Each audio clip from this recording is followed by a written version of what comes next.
ఏ మాట కా మాటేనబ్బా. అప్పటి పనితనమే వేరు.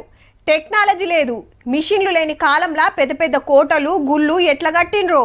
రాళ్ల మీద తీరొక్క శిల్పాలు, గంత ఓజనుండే రాళ్ళు అంతెత్తుకు ఎట్లా మోసిండ్రో. అప్పటి శిల్పుల పనితనం ఇప్పటి గనబడుతుందని గొప్పగా చెప్పుకుంటారు. మనం చూసి మురుస్తున్నాం. మరి రేపటోళ్ళకు సుత చూపియాలంటే మంచిగా కాపాడుకోవాలి. ఎన్కటి గుళ్ళు గోపురాలు అప్పటి కోటలు బంగ్లాల కాడికి పోయినప్పుడు ఓ పరీక్ష పట్టి చూడుండ్రి. ఆడాడ దుమ్ము పట్టి ఉంటాయి, కొన్ని జాగలలో రంగు మారుతాయి, కొన్ని తడిచి నాచు పడతాయి. ఆనకు తడిచి ఎండకి ఎండి గట్లయితే అనుకుంటారు. అది నిజమే, కానీ వెనక మరల గిట్లయితుందట. మనకి కంటికి కనిపించని సూక్ష్మ జీవుల వల్లనే ఇదంతా ధ్వంసం అయిపోతుంది అనమాట. అలా పెచ్చులుగా పోవడము, ఫంగే, ఆల్గే ఇవన్నిటి ద్వారా ఇవన్నీ జరుగుతున్నాయి అనమాట. మీరు గమనించినట్లయితే అక్కడక్కడ black spots, brown spots, orange colour లో మీరు అన్ని గమనిస్తారు.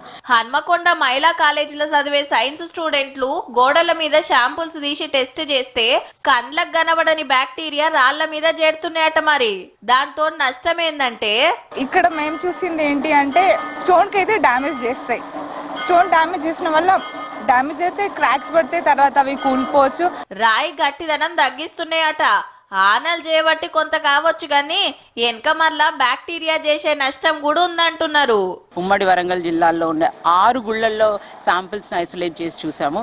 ఫంగస్, బ్యాక్టీరియా, లైకెన్స్, ఆల్గే ఇలాంటి చాలా ఆర్గానిజమ్స్ ఐసోలేట్. మరి దీనికి మందేందంటే నీమ్ ఎక్స్ట్రాక్ట్ కానీ, గార్లిక్ సాల్వెంట్ ఎక్స్ట్రాక్ట్ కానీ, కైటోసిన్ ఇట్లాంటివి మేమే ప్రిపేర్ చేసి వాటిని తీసుకొచ్చి 15 డేస్కి ఒకసారి మేము ఎక్కడైతే శాంపిల్ కలెక్ట్ చేసామో అక్కడ స్ప్రే చేసిన తర్వాత మళ్ళీ దాన్ని శాంపిల్ ఐసోలేట్ చేసి మళ్ళీ ల్యాబొరేటరీకి తీసుకెళ్లి టెస్ట్ చేసిన తర్వాత అక్కడ మాకు ఆర్గానిజమ్స్ అనేవి అంటే ఉన్నవి కూడా చచ్చిపోయినాయి. పెద్ద గుళ్ళ కాడ పండుగలు పబ్బాలకు శుద్ధి చేసేటప్పుడు పచ్చ కర్పూరం, గంధం, సుగంధ ద్రవ్యాలు గోడలకు పూసి ఆ టెంక కడిగేస్తుంటారు.